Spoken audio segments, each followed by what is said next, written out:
I go for a crunch. Wait, what? I attempted a Black 2 Hardcore Nuzlocke using shiny Pokemon only. This run will be insanely tough as the odds of finding a shiny are less than 1 in 8,000. I'm gonna have to be really careful throughout this run as any loss can set me back tens of hours. This challenge is gonna be crazy, so make sure to leave a like if you appreciate this kind of content. The rules will be listed in the description down below, and with that out the way, let's get into the video. I start off my journey by shiny hunting Typic, of course. I mean, who doesn't love his blue flames? After around 17 hours, I finally managed to get him, and wow, he's a cool Pokemon. I name him King, whose modest nature actually won't be too bad later on. Can you guess the name theme of this video? I make sure to fully stack up on Pokeballs as I do not want to risk not catching a shiny. I didn't want to risk losing at the first gym, so naturally I went out and found my second encounter. After around 12 hours of hunting, I finally managed to find a shiny Sewaddle. I catch her and call her Belle, whose gentle nature is decent. I'm sure she'll be a massive help for the first gym. After making all the necessary preparations, it's finally time to take on Charon. Let's see how it goes. Sewaddle is actually pretty tanky, so we should have a good shot here.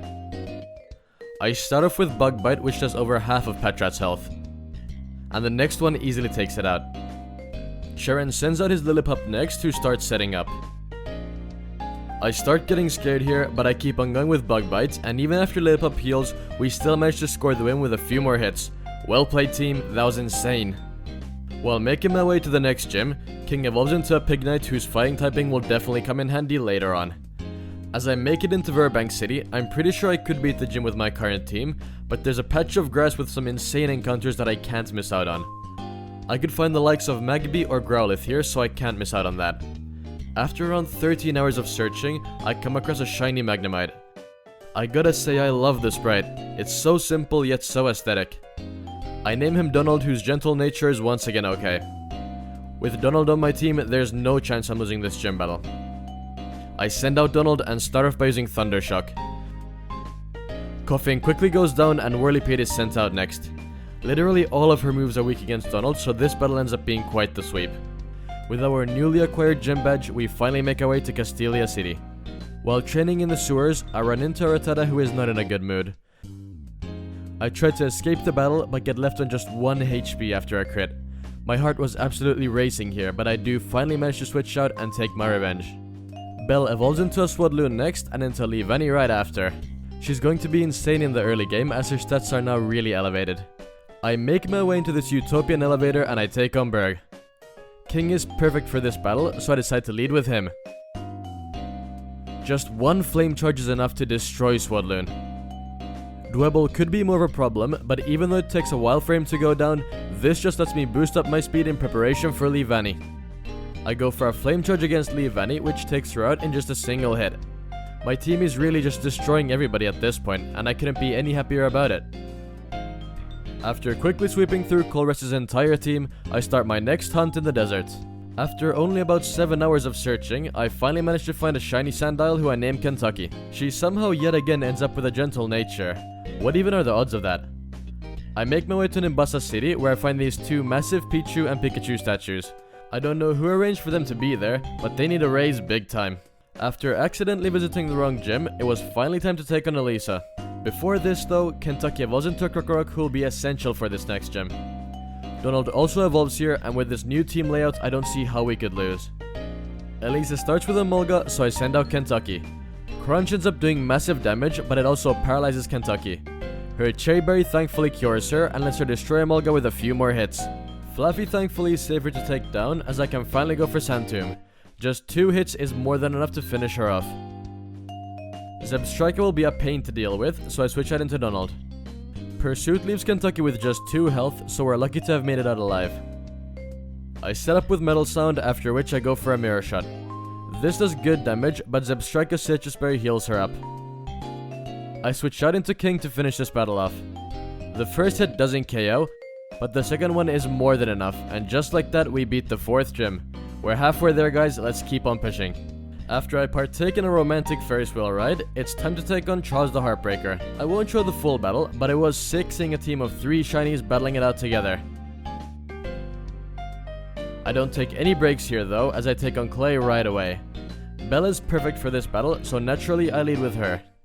Razor Leaf leaves Krokorok on just a sliver of health, and so does Bug Bite. but he does eventually go down though. Excadrill is up next, so I lead with Bug Bite. This lets me eat his Citrus Berry while also doing some decent damage. I send out Kentucky next, as Bell would likely go down to the next turn. Kentucky actually avoids a Rock Slide and even manages to score the one hit with Dig. She's doing amazing so far. Sandslash is up next, so I keep on going with Dig. It nearly takes him out, but as Kentucky's speed is now lowered, I don't want to risk anything, so I switch out. I send out Donald, who only lives due to Sturdy, but as its speed is lowered too, I switch out into Bell.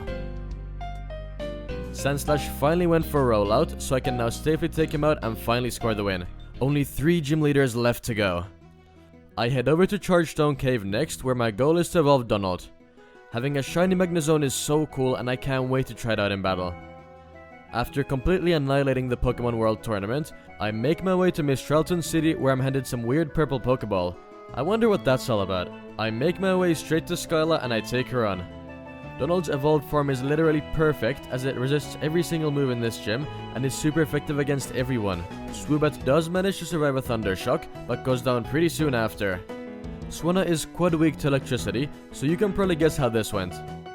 She sends out her last resort in Skarmory, but that doesn't last long as this battle was over before it even started. GG Skyla. With the new increased level cap, there's gonna be some crazy upgrades to our team. King evolves into an Emboar, whose blue flames look insanely good. Kentucky also evolves into a Crocodile right after, whose shiny sprite is so cool. I meet up with Skyla and we decide to hop on a private jet and fly to Lentimus City. Here, I decide that it's finally time to look for my next encounter, so after around 14 hours of searching, I finally managed to find a shiny Mienfoo. I catch him and name him 5, whose careful nature is extremely good. It's finally time to test out my new and evolved team against our rival Twig. Donald manages to one-shot Unpheasant, and even Samurott takes major damage. He goes down to the next hit too. Simisage wasn't gonna do too much in the first place, as just one Flash Cannon ends his career. Not a bad battle at all. I make my way to Mistralton Cave next, as there's some crazy encounters here with high chances, such as Axew and Aaron. I actually end up finding a Baldor after hunting for ages, but I'm not complaining because her shiny sprite looks amazing. I name her Hut, whose relaxed nature is amazing, as she wasn't gonna outspeed anyone anyways. She evolves into a Gigalith right away, and I cannot wait to try her out in battle. I fully train up my team and I decide to scale this dragon and take on Drayden. He leads with Dradigun, so I send out Donald. I start off with Thunder Wave, after which I go for a Metal Sound. I then Volt Switch into Kentucky to do some serious damage. One Crunch is more than enough to take him out. Now that Flygon's out next, I keep on going for Crunch. I don't know what the AI was thinking by going for Rock Slide, but hey, if it keeps my shinies alive, I am not complaining. Now that Haxorus is up next, I keep on going with Crunch. He starts setting up with Dragon Dance here, but I stand strong. Kentucky manages to avoid a Dragon Tail and even scores the win with a crit. I can't believe how great this team is looking. There's only one gym left to go and I see no signs of us slowing down. After leaving the gym, Team Plasma decides to freeze the entire city for some reason, after which we're challenged by Zenzolin. I have no clue how he got accepted into Team Plasma with a team of floating heads, but I guess whatever works for him, right? Both the Cryogonals go down pretty effortlessly, and now that Weavile is sent out, it's Hut's time to shine. Just one Rock Slide from this literal mountain is more than enough to take out Weavile, and just like that, the battle's already over. I make my way through the Marine Tube and finally manage to evolve 5 into a fully evolved Mienshao. There is no stopping him now. Do you guys think I look better as a male or female Frillish? Let me know in the comments down below. It's now time to take on the very last gym leader, Marlon the Surfer Dude. He sends out Caracosta, so I go for 5. Even just a Drain Punch does nearly half of his health. He goes for a Shell Smash, which really doesn't do much for him as he gets taken out right after. Even though Wailord is a bulky boy, he still goes down to just 2 jump kicks.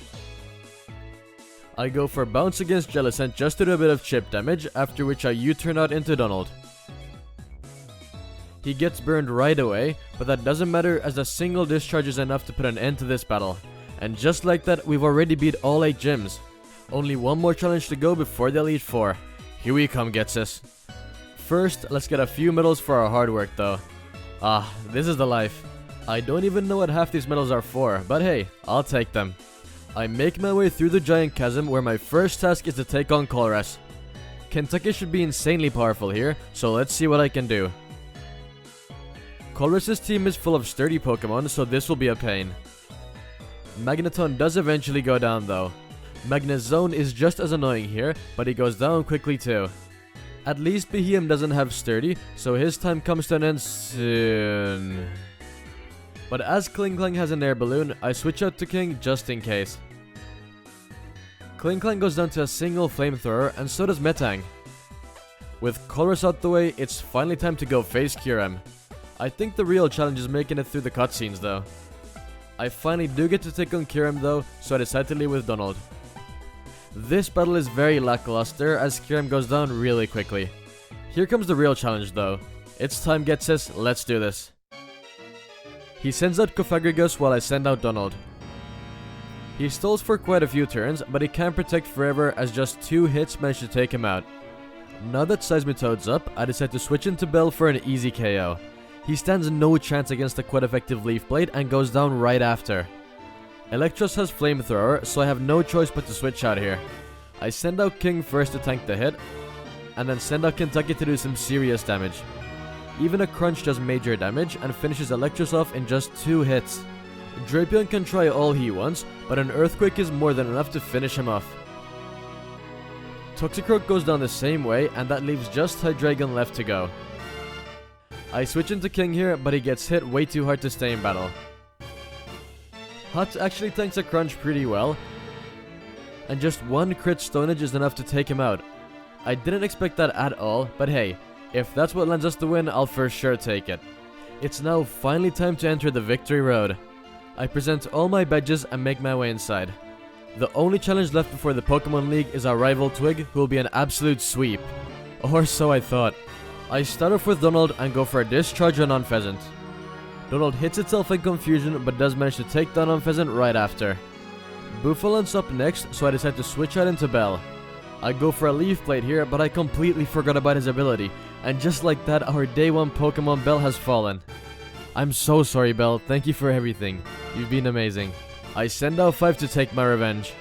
Just 1 high jump kick is more than enough to one-hit Buffalant. Samurot's up next, so I lead with Drain Punch. I don't think high jump kick would be enough for the KO here, so I U-turn into Donald. He actually nearly goes down here, but luckily outspeeds Samurott and takes him down too.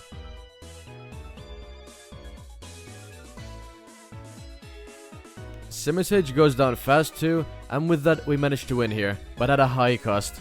We're gonna need to be a lot more focused to be able to beat the Elite Four. I make it all the way to the Pokemon League, but there is no way I challenge it without a full team. I make my way back to the wilds and start looking for our next teammate. After some surfing around, I managed to find a shiny Frillish. I catch him and call him Wendy, whose impish nature is really not ideal. Wendy evolves right after, and so I replace the late Bell with her new counterpart.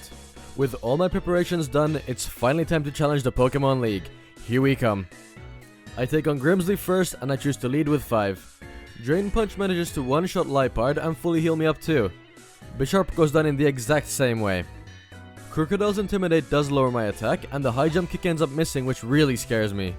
I go for a Drain Punch next to play this safe, and manage to make it back to nearly full health. 1 more hit takes her out. I go for a Drain Punch against Scrafty, and I then go for the finisher with high jump kick. That was way more intense than it should have been. Next up we have the Psychic type wielder, Caitlyn. I should be completely fine here due to Kentucky's typing, but let's just see what happens. I go for a Crunch against Musharna, but Caitlyn's big brain makes her switch into Reuniclus, who also goes down to a single hit. Game Freak? I'm not gonna ask. I could narrate this entire battle, but what am I supposed to say? I'll just show you this sick Crunch montage. Donald does get to have a bit of fun too, as it gets the finisher with Thunderbolt.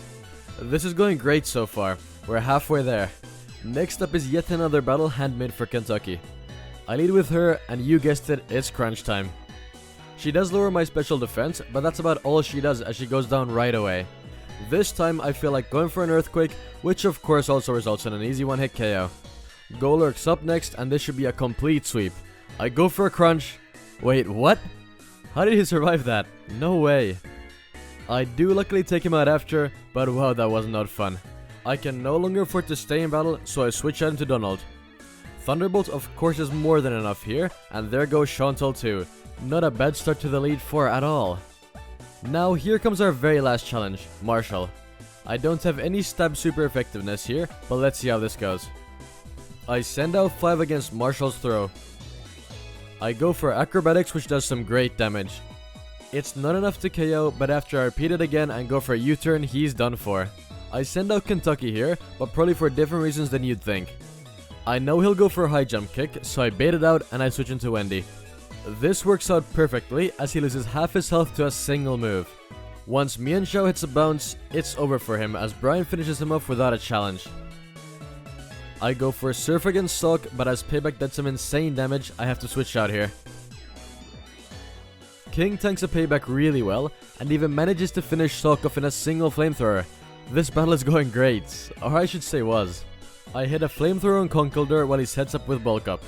I went for an arm thrust here as I didn't want him to heal up with a full restore, but I completely underestimated his insane attack as a single hammer arm finishes King off. That absolutely sucks. I'm so sorry, King. You were amazing. I then realized the consequences of bulk up as I have to send out Wendy to her demise too. This sucks. At least 5 is able to come and finish off Conkeldurr and score us the win. We managed to beat the Elite 4, but we're down by a lot now. This is gonna be a tough championship battle. I make my way up to the championship palace and it's finally time to do this. Here we come, Iris. She sends out High Dragon, so I go for 5. I go for a Drain Punch to start off, and after Iris heals her up, 5 gets back to full health with another hit. Next up is Dradigun, so once again I go for a Drain Punch. I then go for a high jump kick to get the KO. Luckily, Aggron is up next, and even though he has a sky high defense, he stands no chance against the quite effective Drain Punch, which once again lets 5 heal up fully. Next up is Archeops, so I decide to go with a U-turn to save 5's life. I switch into Donald due to his typing and score an easy one hit with Thunderbolt. Haxorus is pretty scary, so even though I go for a Thunder Wave, I get taken up before I get to move. Well played, Donald, you did really well. Now it's time for Kentucky. I go for an Outrage which leaves Haxorus at low health. I get left at just 7 health here, but that's all I need as I'm able to still score the win. Now that Lapras is up last, I managed to hit one more Outrage, after which she finally goes down. Thank you for everything, Kentucky. You were an MVP for sure. I decided to go for the win here with the most powerful move in all of Pokemon. Explosion.